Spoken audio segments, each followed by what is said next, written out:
Hey, how's it going? Well, this morning I just wanted to talk for a minute. I was gonna go out. I got up early. I like to take my exercise on my little tricycle. But it was raining this morning, which didn't used to be unusual for where I live, but it's quite unusual these days. Particularly in the middle of summer as it is now, or I guess we're on the third section, and the summer is going to be winding down here. But that's okay. A rainy day, it's probably not going to rain all day, so I could probably go out later. And a rainy day is not bad. It's great to go sit outside and do your meditation and ground yourself on the muddy ground. It's a little messy when you come back in, but nothing that can't be cleaned. So, the thing I wanted to talk about was probably going to turn into things. But the thing I wanted to talk about is I watch a lot of different kinds of readings, but the sort of personal readings are not personal because they're publicly shared and it's not just going out to you personally, but um, just like the messages that are for the collective that are given by psychics and card readers, I like to watch those. So I noticed that a lot of them, for a while now, and I guess because you're talking to such a huge number of people that, of course, you can't be very specific. But a lot of them are saying and have been saying that people are stuck, feeling stuck, and they can't move forward. And well, it's like you feel like you can't accomplish what you would like to accomplish, I think is what they mean by stuck. And so sometimes I know that it's happening. What is going on? Sometimes I know it's happening, that I am like creatively blocked, and you can freak out about it, and I don't have a deadline to meet, so it's probably a lot different thing than someone who does have a deadline has to face. But uh,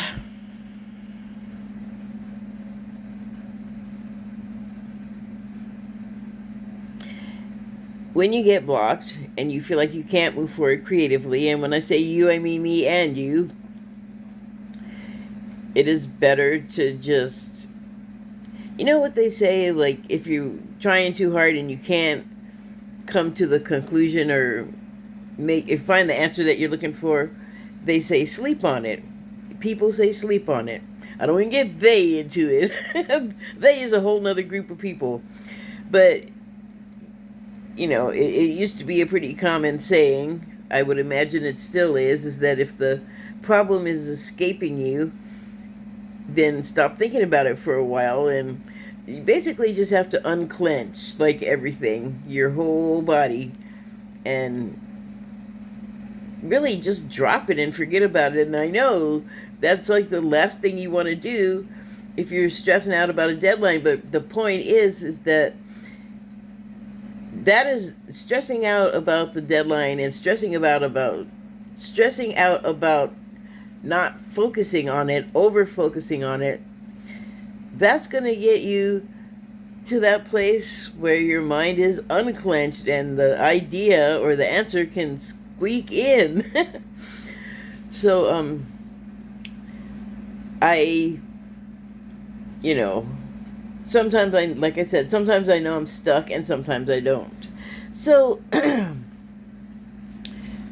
I, like most people, have some things going on in my life that are on my mind, and it's the kind of situation that will get you stuck if you're just constantly overthinking or just replaying stuff over and over, or running through scenarios or whatever it is. But basically, for me, all of that stuff just kind of gets blocked altogether.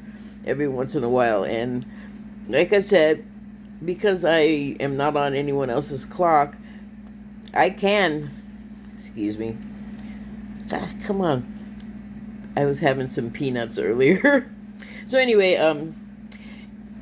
it can get away from you, or you can get away from whatever's troubling you. And so, like, I'm quick to go to the, okay, think about something else, or sleep on it if that's the thing to do at the time of day. But I didn't think I was blocked one of those times, and I was bored, and I was looking for something to do, kind of have my daily routine that I am always going to do, and then I have a bunch of other projects that I'm in the middle of, or that I mean to start, or, you know, like there's always something waiting to take off at my airport. But I think I was just bored with everything that I had to think about, and so I was on my little machine that I'm looking at right now, my phone machine, and I like drummers. Like I am a musician. I was, I guess, because I can't really play anymore because of health. I don't want to talk about that really, because I'll get all sidetracked. But I still am attracted to music in that way. I still like come face to face with it, experience it with my musician mind and heart. So I actually, well, like, guitar is what I know how to play, or bass. But I love drums. I love to watch drummers play. I had forgotten this, but before I tell you what I forgot, I kind of interrupted my sentence there. But the end of it was going to be, whenever I would go to a show, if possible, if I could get on the stage. And I'm talking about club shows. Like, obviously, if you go to a concert, you have to go through a lot of people, and very likely you won't be able to sit on the stage. But in a club, for years, and probably if I went to one now, I would do this, is I would find a place to sit. I mean, I could see the band from Head On and the singer and everybody else, and I might watch part of that before moving to my position, but this is where you would normally find me when I used to go out to clubs all the time, is I would be sitting back by the drummer so I could see what the heck they were doing, because have you ever tried to play drums? Have you ever tried to play drums and sing? It is a marvel of coordination, and you know, when you're looking at your favorite kind of band, your favorite kind of music, or your favorite band doing that, it's just everything, you know. So I'm on YouTube one day, and I run across this channel, Drumeo, and it made me so happy because it is, you know, put together by drummers. And they showcased drummers, and they had like Michael Jackson's drummer, and I had not heard of these people before, but Skanky Puppy, I guess it's some sort of like modern jazz ensemble or something, and they had that drummer, I believe it's his band, and his name is Larnell Davis, and there's drummers from bands that you've heard of, like I believe the drummer for Journey was on there. He's got like a few segments. It's like you get all of these different views, you get tutorials, you get to see them playing other people's material, which is what attracted me there. And it reminded me like how much I loved drumming, and I can't believe I forgot this, but I used to work at this store in Los Angeles called Nana, and it was like it was pre-Hot Topic. It was what inspired a Hot Topic. Boy, I wish I could get that glare out of my lens. Anyway, when I worked at Nana, this was in, I guess, the mid-'80s, coming up to the 90s. Well, you know how numbers work. That was a dumb thing to say. But anyway, hold on, kitty. I'll be right with you. Here. Did you eat them? Hey, come back. Here, come here. Come here, kitty. Here, I put them right here. Come on. Okay. I guess now is not the time. Anyway, working at Nana.